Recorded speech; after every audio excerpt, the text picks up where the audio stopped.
Hola a todos, bienvenidos a un nuevo episodio del Fútbol Verso. El día de hoy estamos aquí con Pipe Sierra, un especialista de todo lo que es el mercado de fichajes, tanto del fútbol colombiano como de los jugadores colombianos.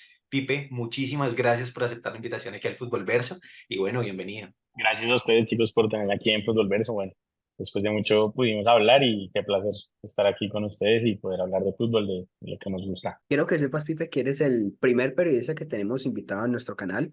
Ya habíamos tenido el placer de contar con dos jugadores y una influencer, pero eres el primer periodista, entonces también nos pone muy Mm. contento ese hecho a nosotros. Bueno, gracias, gracias, gracias. Es un gran trabajo.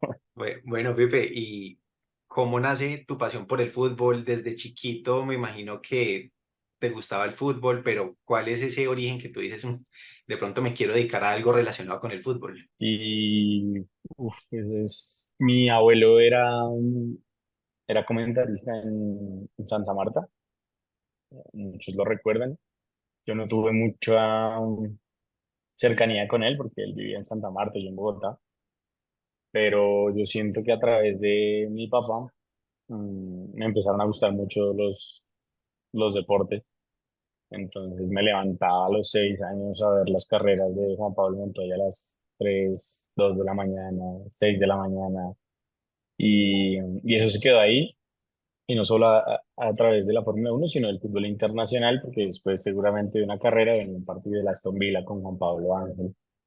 Eh, en su momento, eso ya fue más adelante, nos levantábamos a ver Premier, Calcio, que era lo que más se daba, compartidos por la RAI, por ejemplo.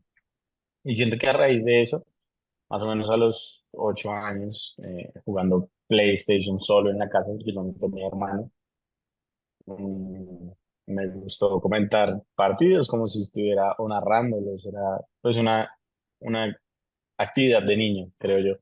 Y ahí me di cuenta que eso era lo que yo quería hacer y desde muy chiquito sabía que quería estudiar, dónde quería estudiar, qué quería hacer. Y hoy es ese sueño, ese trabajo que se hizo desde pequeño, pues se consiguió. Interesante, interesante. Y en esa época, cuando te empezó a gustar el fútbol, a interesar, ¿cuál fue ese jugador que de pronto hizo que te interesara más, ¿no? Porque muchas veces nosotros escuchamos que la generación de un poco más de ahora, pues habla de Messi, la un poco más anterior habla de Ronaldinho, y así sucesivamente. A vos, ¿cuál fue ese jugador referente que te hizo amar el fútbol? Uf, yo tengo dos, yo soy, de verdad, yo creo que esto lo íbamos a hablar más adelante, pero no soy hincha de ningún equipo aquí en Colombia, pero en el fútbol internacional sí soy súper fanático del Chelsea. eh, y, y el primer jugador que yo vi así top del club fue Gianfranco Sola, como en el 2000, 2001. Era muy chiquito, pero me gustaba mucho y averiguaba y eso. Y recuerdo que cuando lo he entrevistado 2 veces. Ese fue uno de los momentos en los que uno se siente más realizado como profesional, pero sí, ese fue el jugador y David Beckham, por lo que significó, yo creo que para la niñez de mi época. Yo creo que la ¿Crees Premier en esa que época marcaba mucho el tema del periodismo y el tema de todos los hinchas y los fanáticos. Hablabas de Juan Pablo Ángel, veíamos pocos jugadores, o sea, veíamos el Tino, Juan Pablo Ángel. ¿Cómo era eso de poder prender la televisión y ver jugadores referentes colombianos en el fútbol extranjero cuando en esa época de pronto no era tan común? Sí, pues era difícil, siento yo. Lo que pasa es que creo que se empezaron a dar cosas, pues no sé, a lo mejor de una manera muy rápida para que el fútbol se globalizara y fuera más asequible. Hoy día, antes teníamos un ESPN, por ejemplo, o un Fox Sports, y llegó un momento en el que eran tres Fox Sports. Hoy creo que son cinco ESPN y podemos ver todos los partidos. Antes era una situación selectiva. Entonces, por ejemplo, me acuerdo que a ESPN le tocaba escoger entre Real Madrid, Valladolid o Manchester United, no sé, Queens Park Rangers. Y había, me acuerdo mucho porque yo siempre he sido muy consumidor de Twitter, pero me acuerdo que había críticas entonces. ¿Cómo los de ESPN van a preferir dar Manchester United, lo que sea, en vez del Real Madrid? Bla, bla, bla? Pero alrededor de eso, pues se ha hecho también más cercano el futbolista colombiano que está en el exterior, ¿no? Y eso ha sido muy bueno. Sí, yo creo que eso es una realidad y afortunadamente nosotros para quienes nos gusta el fútbol ahora, pues contamos con esa fortuna, ¿no? De que tenemos el privilegio de poder escoger entre infinidad de partidos todos los días de qué queremos ver. Pero si yo te tuviera que preguntar por un partido de pronto en tu infancia, en tu adolescencia, que te haya marcado, ¿cuál crees que sería? Ush, no sé, no sé si tengo un momento en mi adolescencia que me haya marcado. O bueno, sí, yo creo que, pero es que ya no era tan adolescente. Pero yo creo que entrar a la universidad, de pronto ese fue el momento más bonito porque hoy día las universidades, y lo hago como a forma de crítica, también reciben a todas las personas porque hay una necesidad económica dentro de las instituciones educativas, pero en ese momento en el que yo entré era difícil, o sea, se seleccionaba mucho, si tú no tenías tanto puntaje o tanta posición en el ICFES, por ejemplo, no entrabas. Eh, yo cumplía con ciertas características, pero además te hacían un examen. Yo estudié en La Sabana y me acuerdo que pasé todo y yo creo que ese fue el momento en el que dije, bueno, esto por lo que tanto he a lo mejor orado o le he pedido a Dios que se cumpla este sueño, pues finalmente se lleva a cabo y es como el inicio. Yo creo que ese fue no sé, el momento más bonito de mi adolescencia, pues direccionado hacia esta profesión. ¿Pensaste en algún momento qué va a pasar? O sea, te generaron esas dudas de decir, el periodismo deportivo siempre ha sido un medio muy cerrado aquí en Colombia, decir, ¿qué pasará si no lo logro? ¿O siempre tuviste claro que pase lo que pase ibas a lograr llegar a ser periodista deportivo? Pues siempre es chistoso porque a lo largo de la universidad a uno, no sé si les pasó o les está pasando, los profesores le dicen a uno, no, es que el periodismo es difícil, dedíquese por la comunicación organizacional, comunicación política, pero yo nunca tuve dudas de eso y siempre fui como muy claro en lo que quería y era entrar en un medio de comunicación y empezar a crecer. Y gracias a Dios se dio mi primera oportunidad en un medio grande, que era en ese momento la W. O sea, ese fue tu primer trabajo, pero ¿fue estando en la U o fue después ya de salir? No, pues esa fue mi práctica, pero yo Ok. hice cosas antes. Creo que trabajaba para Pulso primero, hacía blogs. La BBC me contrató para ser corresponsal de ellos, BBC en radio. En el accidente de Chapecoense, yo estaba en quinto semestre, sexto semestre. Eso fue en 2016, o mal no estoy, sí, creo que sí, quinto semestre más o menos. Y ahí me contrataron para hacer eso. Trabajé para algunos portales internacionales cubriendo deporte también, como freelance, pero seguí en la universidad. Pero mi primer trabajo oficial con contrato, pues sí fue la práctica en la W, donde estuve 3 años. Después de la práctica, trabajé 2 años más o menos. Como hablabas un poco sobre freelance y que llegabas y cubrías varios medios internacionales y todo siendo estudiante, o sea, ¿cómo era eso? Por ejemplo, la tragedia pues del Chapecoense, te toca siendo un estudiante, ¿cómo haces o pues cómo fue todo eso de ir, cubrirla y pues teniendo en cuenta que también era la BBC? Pues eso fue, yo creo que ha sido uno de los momentos más emocionantes de la carrera porque yo era solo un estudiante y además no, no sé, fue bien particular porque a mí me contactó uno de los productores y me pidió que si podía trabajar para ellos, eh, y obvio sin ningún problema lo hice.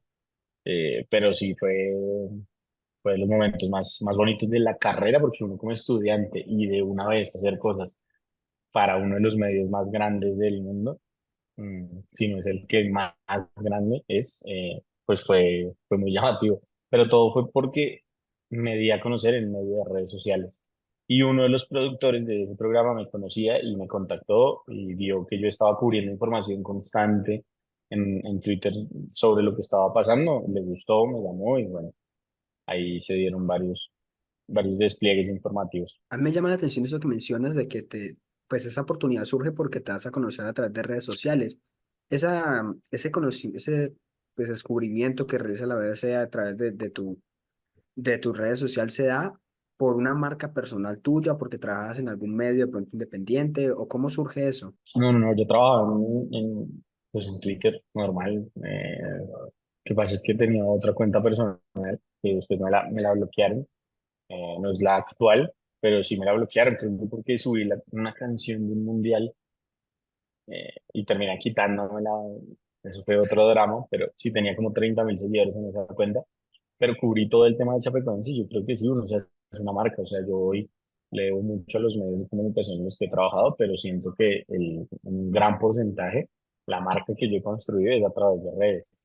Que eso quizá para un periodista, pues que ya lleva más años en esto, no lo puede entender y no puede creer cómo alguien que no ha tenido una experiencia en medios de comunicación puede tener un alcance incluso mayor que el de un medio de comunicación. Y no digo que yo lo tenga, pero a ver, no sé, un tuit mío, si llega a 1 millón de personas, eso es demasiado más a lo que le puede llegar un canal de televisión en un programa. O sea, 1 millón de personas no ven Saque Largo, por ejemplo.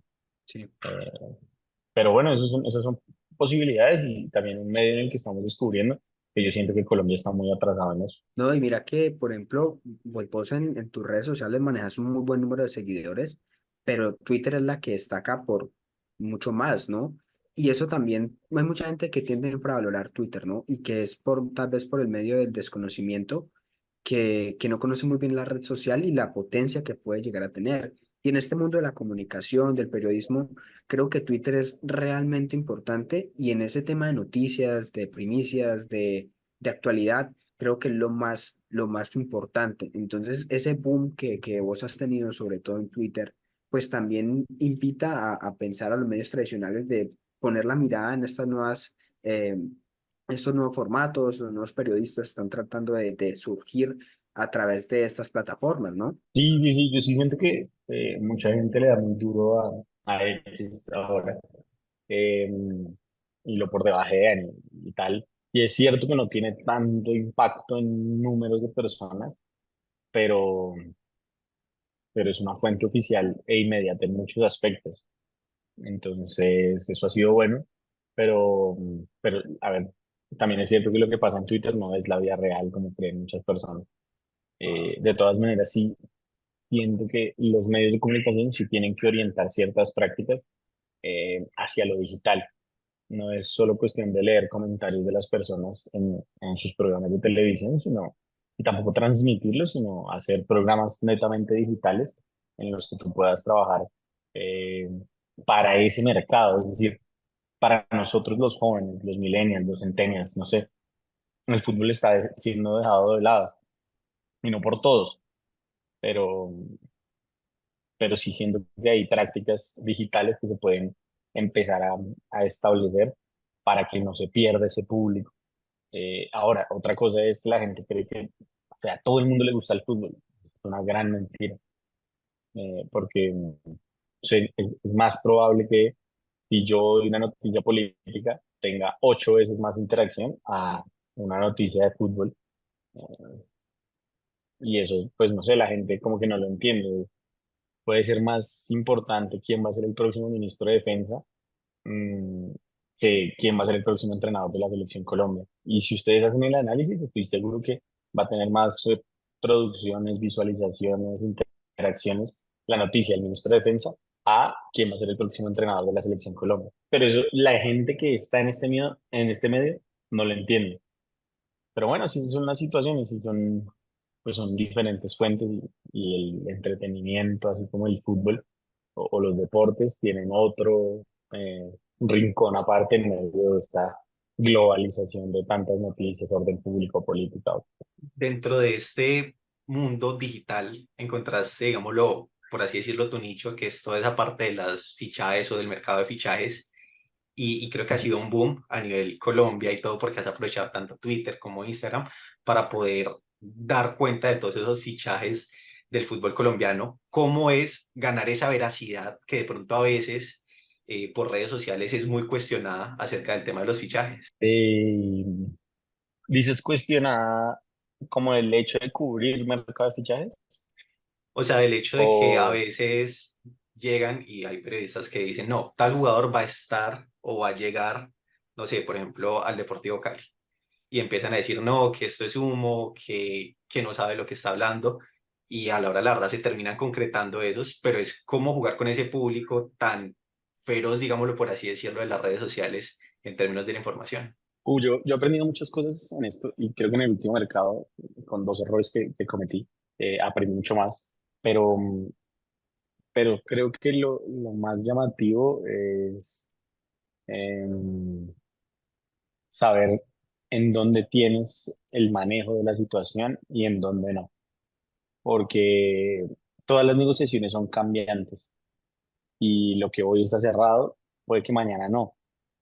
Y está bien que uno lo dé casi por hecho.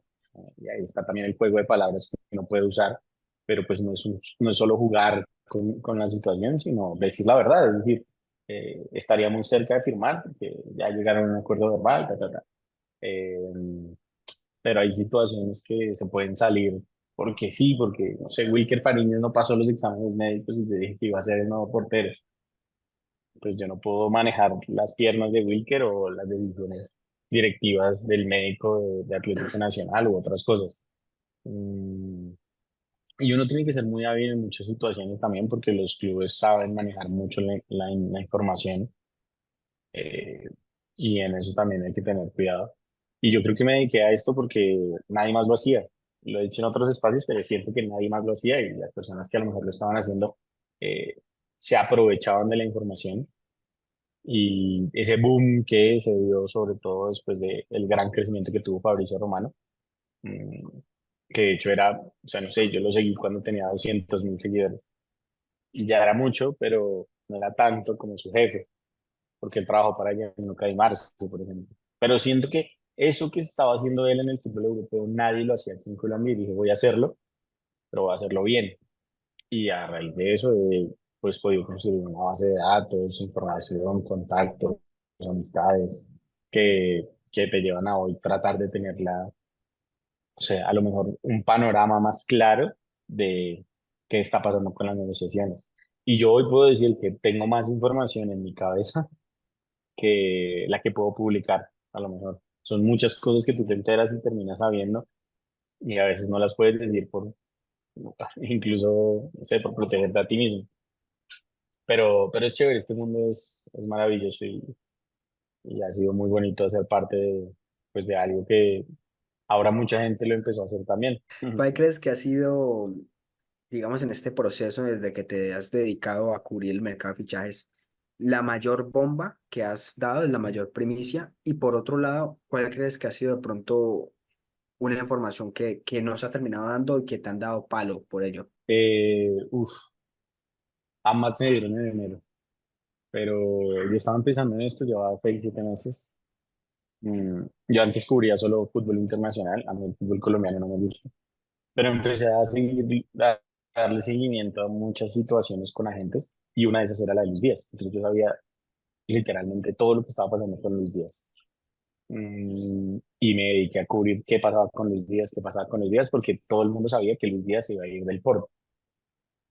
Eh, pero yo sabía de la oferta que había hecho el Everton en octubre, yo sabía de qué estaba queriendo el Porto, yo sabía que el Tottenham lo quería y en un momento en el que estuve tan enterado que supe el minuto a minuto de toda la situación y es que en un punto el Tottenham eh, quería firmar a Luis Díaz en enero de una, o sea, todo lo querían hacer. Fabio Paratici, o Paratici, no sé, no lo tengo claro, era el que hoy está sancionado y tiene un montón de problemas legales, era el director deportivo del Tottenham y él quería llevarse a Luis Díaz al Tottenham como el gran fichaje, el fichaje bomba de ese mercado.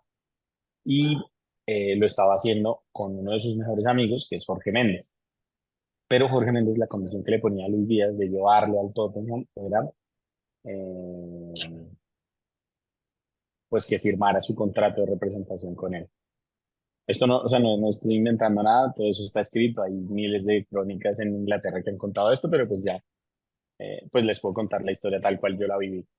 Esto fue como a las 5 de la tarde, ya faltaban 5 días para que se cerrara, Luis Díaz estaba aquí con la selección Colombia, el mercado de fichajes faltaban 5 o 6 días para que se cerrara, creo que Colombia jugaba el primer partido aquí en Barranquilla y después iban a Argentina a jugar contra Argentina. El caso es que Bueno, termina cerrándose la oferta, la envía del Tottenham, y había un plan que estaban gestando el círculo de Luis Díaz, sus verdaderos representantes, con el Liverpool para que lo ficharan en verano. Pero al ver que el Tottenham ya se lo iba a llevar, hicieron todo para igualar la oferta del Tottenham y que Luis Díaz decidiera aceptar la llegada al Liverpool sin ningún problema, esto detrás de. Entonces yo me entero de la oferta del Tottenham y, y sabía que algo estaba pasando con el Liverpool y a las 8 de la noche más o menos envía la oferta el Liverpool, eh, y ya con Porto estaba todo cuadrado. Entonces solo estaban esperando para que se diera esta llegada, la llegada de la oferta y cerrar la negociación y así tal cual fue. Entonces de una vez se va Luis Díaz al Liverpool y se cierra la negociación. Ya ahí había un acuerdo verbal y los del Tottenham y Jorge Méndez pues quedaron con los crespos hechos porque nunca se dio esta situación. Y los del Liverpool y el círculo de Luis Díaz pues salieron victoriosos de una situación que podía ser complicada. Sobre todo, yo creo que funciona mucho la insistencia de Luis Díaz de hacer todo con sus representantes. Sí. No, y pues la verdad es que entre Liverpool y Tottenham, pues yo creo que para el mismo jugador era más claro irse al Liverpool, un equipo mucho más Sí, y de hecho, histórico. creo que después, es que no me acuerdo quién era, no sé si Kulusevski o... Hay un jugador que se lleva el Tottenham de la Juventus en reemplazo de Luis Díaz. Es que no me acuerdo quién era, Sí, Yo pero creo que Kulusevski. la termina sí, rompiendo. Creo que sí, es Kulusevski y le termina yendo incluso sí, mejor que Luis Díaz. Los del Tottenham estaban dichosos, felices, pero pues hoy Luis Díaz es mucho más. obvio, En obvio. fin, eso como para responder tu pregunta, yo creo que la de Luis Díaz, la de John Javier Durán, que la supe una hora antes de que lo publicara el vocero oficial de Aston Villa, y lo de Oscar Cortés cuando se va al Lens. Entonces creo que han sido pues tres grandes noticias. También la de Néstor Lorenzo un día antes, eh, pudimos darla a conocer con un colega argentino. Y han sido varias, pero bueno, es un mercado de fichajes bien particular. Y otra, para responder tu otra pregunta, yo creo que la noticia que no se dio es la de Teófilo Gutiérrez. Y ahí es donde yo digo que a lo mejor aprendí de La errores, última. y es que sí, la no llegada al Junior. Porque yo dije que pues ya le habían hecho una oferta, eh, y en realidad sí le habían hecho la oferta, pero a ver, uno tiene que entender contextos y el Junior no se mueve solo por una persona, sino que son varias las que interactúan. Y una sola persona le hizo la oferta a Teófilo Gutiérrez, pero esto era una forma de ejercer presión ante la familia y no era una oferta de todos. Entonces, pues bueno, creo que salieron mal las cosas, igual entendí muchas cosas que se mueven y hasta qué punto la inferencia de uno al contar esas cosas, pues también puede mover una negociación. Porque sí, yo creo que si yo no hubiera puesto nada, hubiera habido más chances o posibilidades de que se cerrara la negociación a favor de Junior y de Teófilo. Pero bueno, son cosas que pasan al interior de cada club, de cada negociación y pues finalmente no se dio. Pero yo creo que sí, esa ha sido la noticia que no se dio. Ahora, si yo hubiera tenido el control de la situación, porque después la persona que me contó esto me dejó de responder, siento que hubiera podido contar el minuto a minuto y no esperar el comunicado oficial y pues terminar eh, en, en esa situación en la que todo el mundo me mató. Pero bueno, son cosas que pasan. ¿Cómo es cubrir a nivel del fútbol colombiano y a nivel extranjero? Porque nos hablabas de Luis Díaz, de Oscar Cortés, pero también de Teófilo Gutiérrez, y claro, son dos contextos totalmente diferentes, el fútbol colombiano y el fútbol europeo. ¿Cuál es como esa diferencia tú como periodista de acercarte a estos diferentes clubes o a estas diferentes fuentes? No sé, yo siento que uno también se puede dar a conocer en el exterior. Obvio, el mercado afuera es mucho más sensible en muchas situaciones eh, cambiantes, pero aquí en Colombia hay algo que yo creo que se destaca y es la falta de seriedad en mucha gente, porque lo que hoy estás cerca de cerrarlo, mañana puede que no. Yo he sabido de jugadores que han firmado, han pasado exámenes médicos y rompen el contrato. Eh, y son situaciones que, si tú no tienes el control de la información, pueden salir mal hacia ti. Entonces, si la negociación se cae, y tú diste que era casi un hecho, no está mal desde que tú digas, pucha, esto que yo dije que estaba hecho se cayó, se acaba de caer, pero que no se te adelante otro periodista a decir, hey, se cayó, sino que si te vas a lanzar a decir que una cosa está casi hecha, tengas el control tú de la situación, mm, para que salga bien todo. Eh, entonces, no sé, son varias cosas que uno tiene que saber manejar mucho. Y yo toda la información, toda la información, incluso hasta esta de Teófilo, porque yo le pregunté a este directivo, alto directivo, mandatario también de una ciudad, y me confirmó que sí, que le había hecho una oferta a Teófilo Gutiérrez. Y después le pregunté a Teófilo Gutiérrez si era verdad, y me dijo, sí, es verdad. Eh, incluso así, pues, no sé si me mintieron o yo interpreté mal la situación, pero tenía la confirmación, tenía todo, igual no se dio. Entonces son muchas cosas que uno tiene que manejar y siempre confirmar la información, siempre confirmar la información. Hay periodistas que se jactan en radio diciendo, eh, confirmamos porque así es lo que debemos hacer. Y uno se da cuenta que no confirmaron nada, sino que solo le preguntaron a una fuente. Y lo mínimo que uno debe hacer es contrastar dos fuentes. Yo hay informaciones que he contrastado hasta con cinco fuentes. Sí. Mencionas ahora esa situación que se puede dar cuando tienen ya firmado, acordado un fichaje y al final no se termina dando. ¿De pronto nos podrías contar alguna que Sí. conozcas donde ya es un no fichaje que no se pudo dar, que estuvo a punto de darse, pero que al final no se terminó dando? Bueno, no sé si se acuerdan el tema de Nicolás Giraldo. Creo que es la situación perfecta de tener el control de la situación, porque yo digo que está firmado, que ya es un hecho que Nicolás Giraldo va a llegar a Millonarios, y explota. Y a la semana, porque eso fue antes de Navidad, y a la otra semana, era como el 27 de diciembre, se cierra la negociación de Danovis Banguero. Y yo dije, Bertel, Danovis y, y Nicolás Giraldo no cuadran, algo no me cuadra en Millonarios. O se va a Bertel, y pregunté, y Bertel se va, y me dicen, no, él se queda. O algo está pasando en esta negociación. Y ahí entiendo que lo que estaba haciendo Millonarios, eh, era una situación que es bien compleja en el ámbito de las directivas, y es que Danovis Vanguero lo pidió Gamero, y Gamero no pidió a Nicolás Giraldo, pero ya había todo firmado con Nicolás Giraldo. Y Gamero no quería a Nicolás Giraldo, sino a Danovis Vanguero. Entonces hicieron todo para reversar todo. Yo tengo el contrato firmado de Danovis Vanguero con Millonarios. Eso se llama un acuerdo, eh, Desde no me Giraldo. acuerdo. Sí, pero es que él firma, Un un acuerdo. contrato vinculante, no, un Ah, ya. contrato vinculante se llama. Y él había firmado todo, ya tenía los pagajes, todo para llegar a Bogotá el 2 de enero. Finalmente todo se da, lo llaman, cuando primero se filtra la noticia de Nois y después sí lo llaman a Nicolás a decirle, no, ya no, pues desistimos de la contratación. Él podría demandar esa situación, creo que no lo hizo para evitar problemas y poder llegar al Pereira sin ningún inconveniente. Ujú. Y son situaciones bien difíciles, pero ahí estaba un contrato firmado y todo lo reversaron. Quiero volver un poco a algo que habías dicho mucho antes, cuando estabas hablando de Fabricio Romano, que el boom, hablabas que tú lo seguías ya cuando tenía un montón de seguidores, pero tú también ya llegaste a trabajar mano a mano como colega con él. ¿Cómo fue esa situación? ¿Cómo se manejó todo el tema de ese fichaje que cubriste junto con Fabricio? Sí, han sido varias situaciones. Él me sigue después de lo de Luis Díaz. Yo tenía nada, 20.000 seguidores. Después filtro la foto de Luis Díaz, que creo que es el tweet más top que he puesto. Eso tuvo como, no sé, 10 millones de visualizaciones. Eso es un montón. Y solo puse la foto de Luis Díaz, después Fabricio me cita, bueno, y empezamos como a hablar.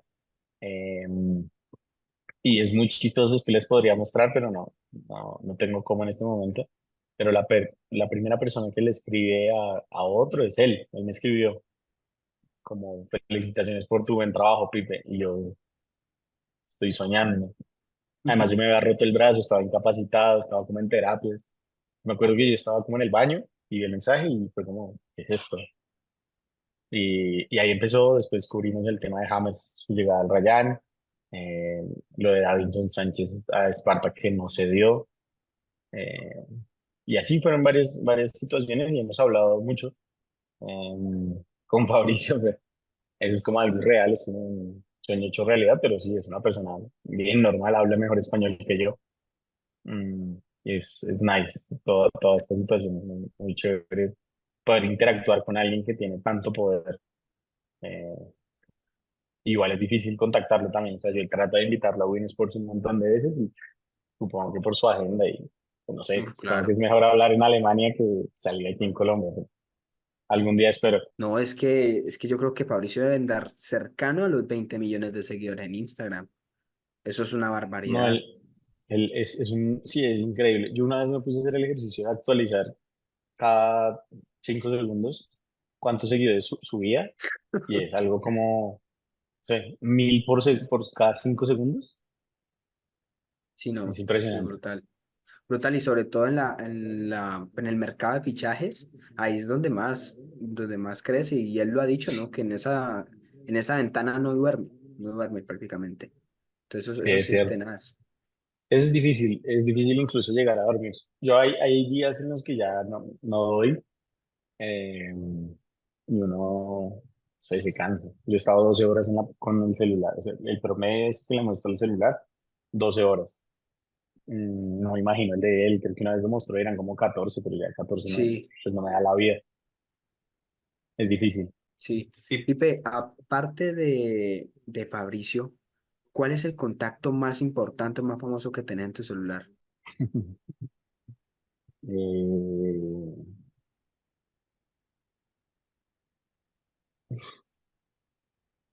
¿Tantos son? no sé.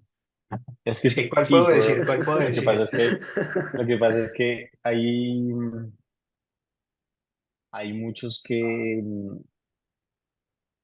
no sé, estoy pensando, ¿no? Yo creo que el de Fabricio es el más, pero es que yo tuve contactos con muchos deportistas, por ejemplo, de otras disciplinas, cuando trabajaba en la W, porque hacía producción de invitados, entonces, por ejemplo, el número de Chris Froome, Del Piero, por ejemplo, que creo que ha sido una de las mejores entrevistas que he conseguido, el de la casa de Bilardo, no sé si todavía vivo ahí, pero ahí lo tengo, el de César Luis Menotti, mm, Juan Román Riquelme, Juan Fernando Quintero, yo creo que podría ser otro. ¿Cómo es eso de manejar el número? Pues, o sea, no manejar el número, pero esa relación directa que puedes llegar a tener como periodista con los jugadores, porque claro, muchas veces, digamos que ellos pueden llegar a contarte ciertas cosas, pero pues tú no vas a decir todo lo que ellos te cuentan porque es una relación de confianza, o sea, qué cosas tomar, qué cosas no tomar para mantener esa buena relación con los jugadores también. Mira que es difícil porque los jugadores a veces no están tan informados de muchas cosas.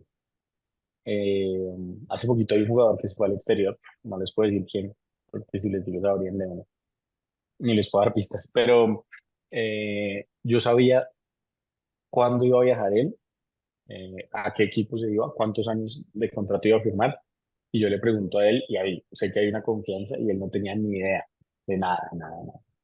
Porque muchas veces en las transferencias, el último en enterarse en todo es el jugador, porque quieren tenerlo tranquilo, enfocado.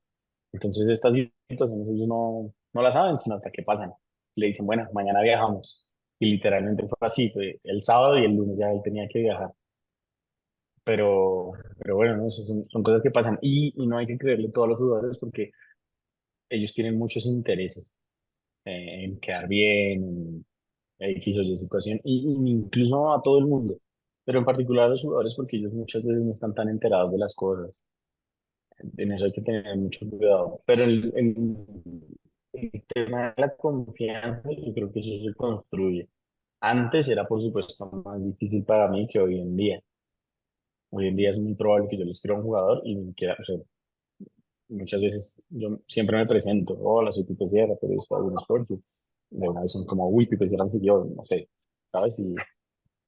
Y eso es bien bonito, poder llegarles de esa manera a los jugadores y construir esa confianza y saber hasta qué punto te pueden contar, quién te quiere contar y cómo manejar esa situación. Yo muchas cosas que cuento a veces, digo, hey, esto se puede contar, y me dicen, sí, sin ningún problema. Y esa información seguramente la averiguaré y sabré si es verdad o no. ¿Te ha pasado en algún momento? Porque pues yo he escuchado también anécdotas de Fabricio, diciendo que en algunas ocasiones jugadores o incluso manejadores de los jugadores le escriben para decirle que hay tal equipo interesado en el jugador. Pero en realidad no es cierto, sino que es para generar como que se hable de ellos y poder buscar un nuevo equipo. ¿Te ha pasado eso en algún momento? Sí, me ha pasado y ahí es donde tú empiezas a saber en quién confiar y quién no. Em, Porque muchas veces de esas situaciones son ciertas cosas y otras veces no se dan, no son ciertas y están buscando ese interés de darle publicidad al jugador. Pero ahí está en uno cómo verificar esa información y hasta qué punto es válido contar que hay un equipo no interesado. Eh, no sé, es que no les podría contar porque quedaría mal alguna persona, pero sí me ha pasado muchas veces y yo siempre trato de confirmar. Y es fácil contactar, no sé, al director deportivo de el Rayo Vallecano, por ejemplo. O sea, uno puede adquirir ese tipo de contactos. ¿Por qué? Porque hay colegas que se encargan de cubrir eso. Entonces, si yo busco un colega y esa persona me ayuda a compartir esa información, pues va a ser mucho más fácil. Caso Bernardo Espinosa, yo tenía la confirmación de que Nacional había hecho ya su última oferta hacia Bernardo y solo quedaba cuando Bernardo saliera de allí. Y tenía esa información y así se dio.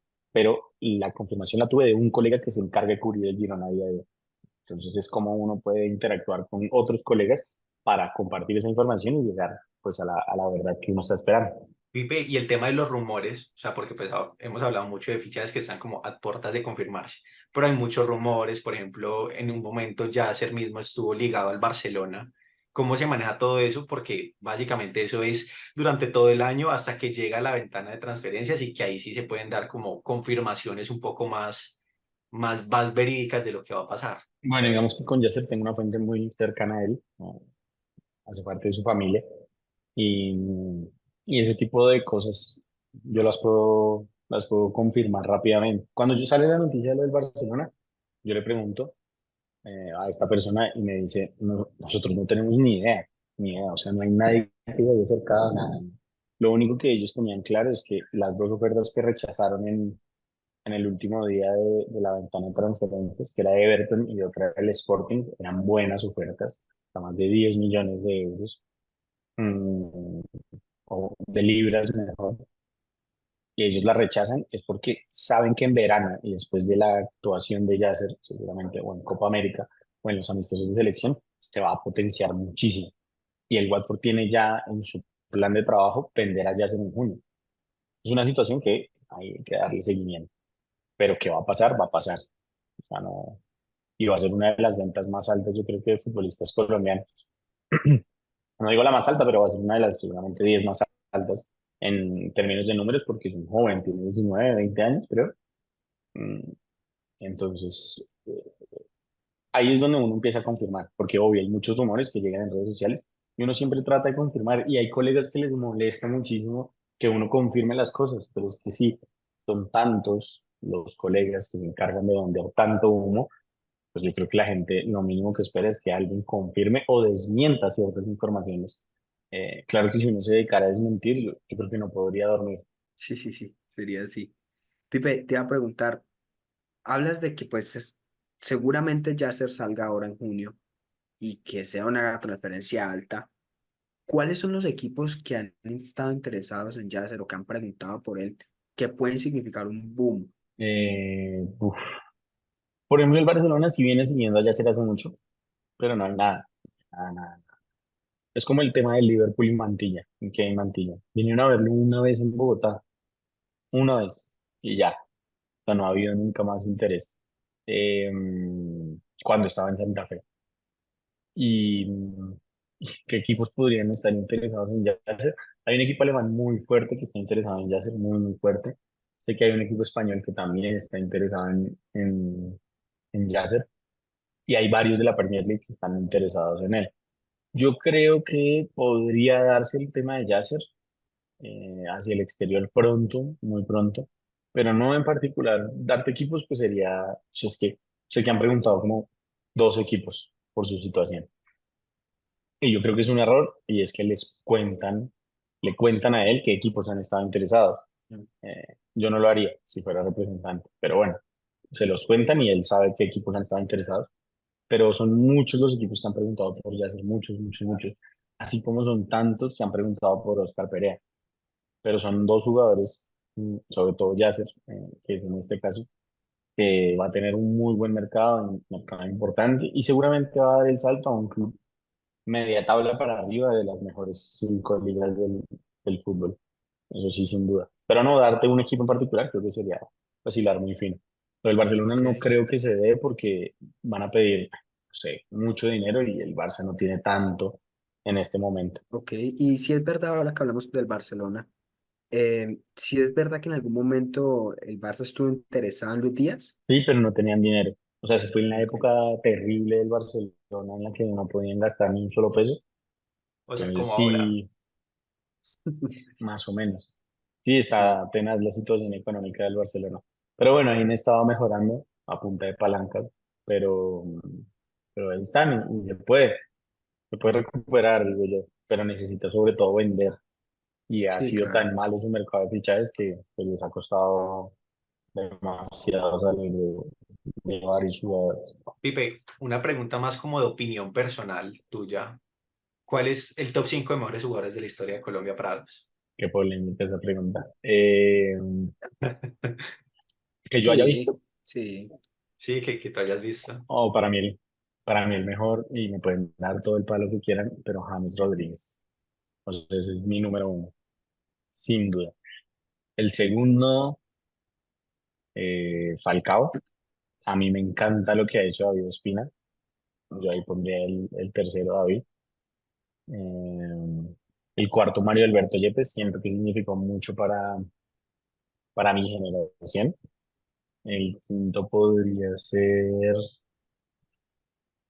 no sé, Juan Guillermo Cuadrado. Bueno, está sí, interesante este top. está bueno ese top. Sí, sí, sí. No, por ejemplo, Cuadrado, mucha gente tiende a no tenerlo en cuenta, pero Cuadrado es un jugador que quizás de todos esos es el que ha tenido la carrera más consolidada en Europa y más regular a lo largo de todo el tiempo. Sí, pero en selección nunca le fue tan bien como uno se Sí, eso esperaba. es verdad. Pero no, lo que hizo afuera es impresionante. O sea, lo de Juan Guillermo Cuadrado. Como lo de David Ospina. Para mí es un gran, gran También. portero. Yo vi a Oscar Córdoba, pero no lo vi en sus mejores momentos. Eh, pero sí, para mí lo de David Ospina aquí en selección, impresionante. Así como lo de Mario Alberto Yepes en el Mundial de Brasil. Y desde que él se fue, no ha llegado otro. Una pregunta ya más como para ir cerrando, más personal. ¿Cuáles son como tus sueños o tus objetivos a futuro, a nivel profesional, personal? No sé, por ejemplo, cubrir un mundial, no sé si eso te interesa o seguir pues metido en el mundo de los fichajes. No, a mí me encantaría cubrir un mundial, participar de más transmisiones. Si bien aquí lo hago muy como planta baja o en estadísticas, sí me gustaría, por supuesto, llegar a comentar. Eso en los objetivos a corto plazo, comentar, seguir haciendo más reportería. Por supuesto, me encantaría cubrir un mundial. Eso yo creo que ese es un proceso a mediano plazo. Em, y a largo plazo yo creo que seguir consolidando pues esa confianza que se ha construido mm, con el buen trabajo y, y sí, eso como en mis planes. También tengo planeado muchas cosas como en plataformas digitales, eh, proyectos que estoy construyendo, pero pues eso lleva su tiempo. Sí. Y recapitulando un poco, pues a lo que ha sido tu carrera hasta ahora, mencionabas anteriormente que pues una nota muy importante que hiciste, una entrevista muy importante para vos fue la de Sola y también mencionabas otras, pero ¿cuál crees que ha sido la mejor nota, la mejor entrevista que has hecho a lo largo de toda tu carrera? Mm, uf, qué difícil esa pregunta. Pero yo creo que, por ejemplo, entrevistar a Chris Froome fue de las cosas más difíciles. Entrevistar a Max Verstappen fue muy difícil. Eh, Eso fue cuando yo trabajaba en la W. Mm, y sí, no, yo creo que esos dos han sido difíciles. Y había una entrevista que quería mucho mi jefe que consiguiera, era la de Del Piero, y duré 2 años trabajándola, 2 años ahí detrás, detrás, detrás, detrás, detrás, detrás, hasta que por fin lo conseguí. Yo creo que esas han sido las notas más, sí, más importantes de mi carrera. Hoy ya no me dedico a hacer tantas entrevistas, pero creo que podría volver a hacerlo pronto.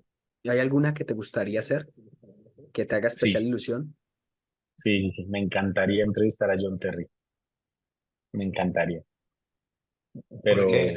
lo he Interesante. intentado. No, yo siento que es como, no, el referente del Chelsea, sobre todo en esa Champions que ganaron, aunque él no la haya jugado, pero ha sido pues una leyenda para el Chelsea. Entonces sí, para mí lo de entrevistar a John Terry creo que hace parte de los sueños que tengo a futuro. Pipe, y esos nuevos formatos, vemos ahorita, por ejemplo, la llegada de la Kings League, no sé si estás al corriente un poco de eso. ¿Qué opinas de estos formatos? Es como darle un vuelco al fútbol, pero pues mantenerlo de un formato digital accesible para todos.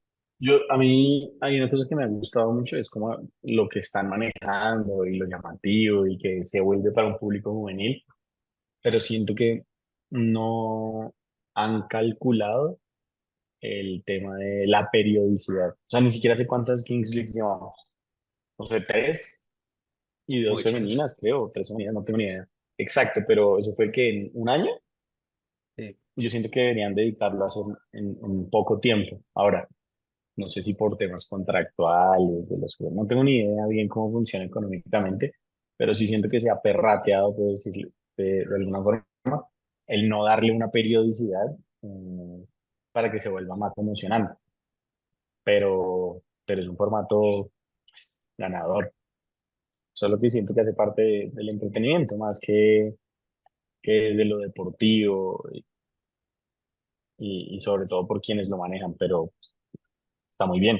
Creo que hace parte de las nuevas plataformas que te dan acceso a ese tipo de cosas. ¿Y crees que en algún momento deberían de implementarse reglas un poco disruptivas dentro del fútbol para de pronto cautivar la atención de las nuevas generaciones? Porque, por ejemplo, Florentino ha hablado mucho de eso, que dice que las personas jóvenes ahora ya no se sientan a ver un partido completo y por eso también nace la Superliga.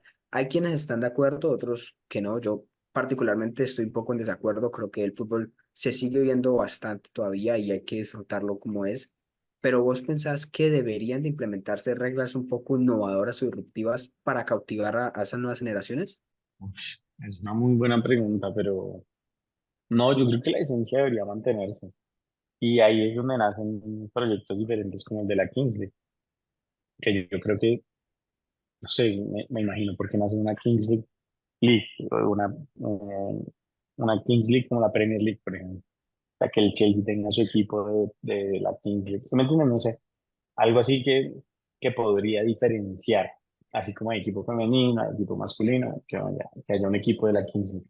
Creo que eso sería muy llamativo, pero, pero bueno, no sé, es difícil. Yo creo que la esencia del fútbol debería manejarse. Obvio, hay cambios que se tienen que dar en pro de la estandarización de reglas, de muchas situaciones que vemos que complican siempre a, al fútbol, ¿no? En el bar, las manos, eh, sobre todo eso. Bueno, Pipe, y ya para cerrar esta última pregunta, ¿qué es lo que más te apasiona acerca de ser periodista deportivo? Yo escuchaba hace poquito una entrevista a Juan Fernando Quintero y creo que va a responder igual, pero me apasiona dar una noticia, buscar información, es una cosa que a mí me enloquece, sobre todo cuando te dan un poco de información para que tú averigües el resto y eso te puede demorar 15 segundos, pero esos 15 segundos hasta que publicas y eres la primera persona en dar la noticia es espectacular. O sea, es una sensación que yo le deseo a todo el mundo. Porque además parece fácil, pero no es fácil. O sea, es de muchos años de trabajo. Pero es lo que más me apasiona a mí, tratar de ser el primero en, sí, o en confirmar una noticia, o dar detalles, estar ahí. Eso creo que me apasiona mucho. Me apasiona mucho que la gente crea y confíe. Eso es de las cosas más bonitas y se lo deseo a mucha gente. Mm, pero eso es espectacular. Bueno, Pipe, pues muchísimas gracias por haber estado y accedido aquí a estar en esta entrevista, por poder contarnos dentro de lo que se puede contar un poco lo que es tu profesión, lo que es tu mundo dentro del mercado de fichajes. Y bueno, si le quieres dejar un mensaje a toda la audiencia que nos ve aquí en el Fútbol Verso para despedirte. No, gracias a ustedes, gracias por la invitación aquí en Fútbol Verso. Siento que es muy importante que estas plataformas también le lleguen a más personas y puedan coger lo que más les guste.